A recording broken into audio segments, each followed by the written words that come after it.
तो सुझे छुन्ने तोरा क्या बेड़ बते बुन की उठा गाछी में कौवा छी। हाँ दोस्तों, किसी गांव में एक बाप बेटा थे। एक बाप और एक बेटा था। बच्चा जब छोटा था, बाप जो है उसको लिखने का शौक था, बाप डायरी लिखता था, हमेशा कुछ न कुछ लिखता रहता था। तो एक दिन बच्चा खेल रहा था, जब वो छोटा था तो उसने गाछ पे देखा, पेड़ के ऊपर देखा कि एक काली सी चीज नजर आई। तो उसने अपने अब्बा से पूछा कि अब्बा वो क्या है। तो बाप ने कहा कि बेटा कौवा है। उसके बाद थोड़ी देर के बाद फिर कह रहा है कि अब्बा वो क्या है। बाप कह रहा है कि बेटा वो काला सा कौवा है। फिर कुछ देर के बाद वो बेटा पूछ रहा है और बाप बताते जा रहा है। बेटा पूछ रहा है और बार बार बाप जो है मोहब्बत के साथ, शफकत के साथ बताते जा रहा है। और जितनी बार बाप पूछ रहा है उतनी बार जो है उसका उस बुक में वो भी नोट कर रहा है, यानी लिख रहा है जितनी बार वो बता रहा है। तो बहरहाल इसी तरीके से उनकी जब वो बाप बूढ़ा हो गया, वो बाप बुढ़ापे की हालत में आया, वो बच्चा बड़ा हुआ और वो बच्चा नौजवान हुआ। नौजवान होने के बाद एक दिन उसका बाप वही डायरी खोल कर पढ़ रहा था। पढ़ते पढ़ते वहीं तक आए, यानी उसी मजमून तक आए। जब उस मजमून को खोला तो उस बाप को याद आया। तो इसी तरीके से उसने बच्चे को आजमाना चाहा। अपने बच्चे से पूछा कि बेटा वो पेड़ में जो है काला काला क्या चीज नजर आ रहा है। तो बेटे ने कहा अब्बा कौवा है। उसके बाद थोड़ी देर के बाद फिर बाप पूछ रहा है कि बेटा वो ठो क्या है काला काला जो नजर आ रहा है, दूसरा ठो। बेटा कह रहा है कि अब्बा वो कौवा है। बाप फिर पूछ रहा है। जब दूसरी बार पूछा तो बेटा जो है एकदम गुस्से में आकर, दिखाई नहीं देता है, चश्मा लगाना पड़ेगा क्या, सुझाई नहीं देता है वो काला कौवा, कितना बार बताएंगे हम। तो दोस्तों तो ये हाल है आज हमारे मुआशरे का। आज हम माँ बाप को जो है बिल्कुल ही जुदा कर देते हैं। माँ बाप जब बुढ़ापा आ जाता है उन पर तो जो है हम भूल जाते हैं, हम अपने रब के अहकाम को भूल जाते हैं। और मेरे भाइयों, कुरान पाक का फरमान है, कुरान पाक की आयत है, वक़ज़ा रब्बुका अल्ला तअबुदू इल्ला इय्याहु व बिल वालिदैनि इहसाना। और तुम्हारे रब ने हुक्म दिया है कि तुम अपने माँ बाप के साथ भलाई का हुक्म करो, अच्छाई का हुक्म करो।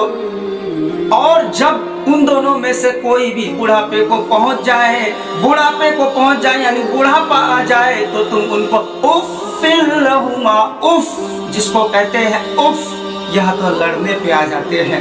बाज़ाब्ता हम लोग तो मारने पे तुल जाते हैं माँ बाप को, लेकिन अल्लाह ने क्या फरमाया, उफ़ भी ना कहना, वक़ुल लहुमा क़ौलन करीमा। और जब भी तुम उनसे बातें करना, जब भी तुम उनसे कोई गुफ्तगू करना, तो बड़े ही प्यार से, शफ़क़त से, इत्मीनान से, संजीदगी से करना। और उनके लिए वो दुआएं करना, रब्बिरहम्हुमा कमा रब्बयानी सग़ीरा। ए अल्लाह तो उन पर ऐसे ही वैसे ही, ए अल्लाह तो इन पर वैसी ही रहमत अता फरमा, शफ़क़त अता फरमा, करम अता फरमा, जैसा कि इन्होंने मुझे छोटे से पाला है। करो माँ बाप की खिदमत, तुम्हारे काम आएगी, यही खिदमत तुम्हें अल्लाह से जन्नत दिलाएगी, बढ़ाएगी तुम्हारी उम्र के अय्याम, ये खिदमत अता होगी बफ़ैज़े की दूरिया, रोज़ी में भी बरकत।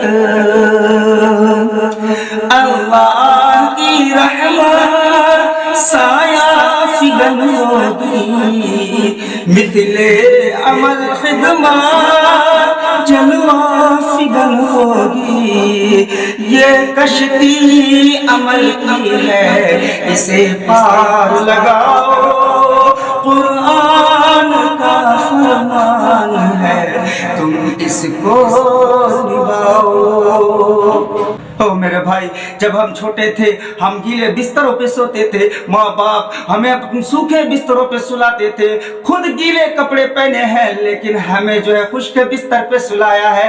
बार बार हमारा पेशाब साफ कर रही है, हमारा पाखाना साफ कर रही है। हम जो है उस टाइम हमें अकल नहीं थी, हम कुछ भी खा लेते थे। तो गलत चीजों को खाने से माँ बाप ने रोका। कितनी बार तकलीफ है सही, सबसे बड़ी बात उसने अपने कोख में 9 महीने बोझ ढोती रही, अपने कोख में रखा, अपने सीने से लगा के रखा, अपने कलेजे से लगा के रखा। जरा उस बात को याद करो और इस पर गौर व फिक्र करो मेरे भाइयों, जरा इस बात को याद करें, जरा इस बात पर गौर व फिक्र करें। आज हम नौजवान हो गए तो उनका हम सहारा बने, अपने माँ बाप का सहारा बनो, दुश्मन न बनो, दुश्मन न बनो।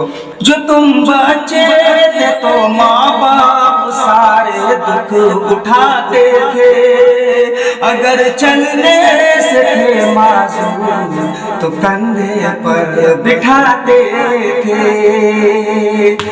पै हम सुलाया है थपकी तुम्हें देकर, झूला झुलाया है माँ बाप ने अक्सर। अब तुम हो जवान के, अब तुम हो जवान के, सभी नाज उठाओ, कुरान का फरमान है तुम इसको निभाओ।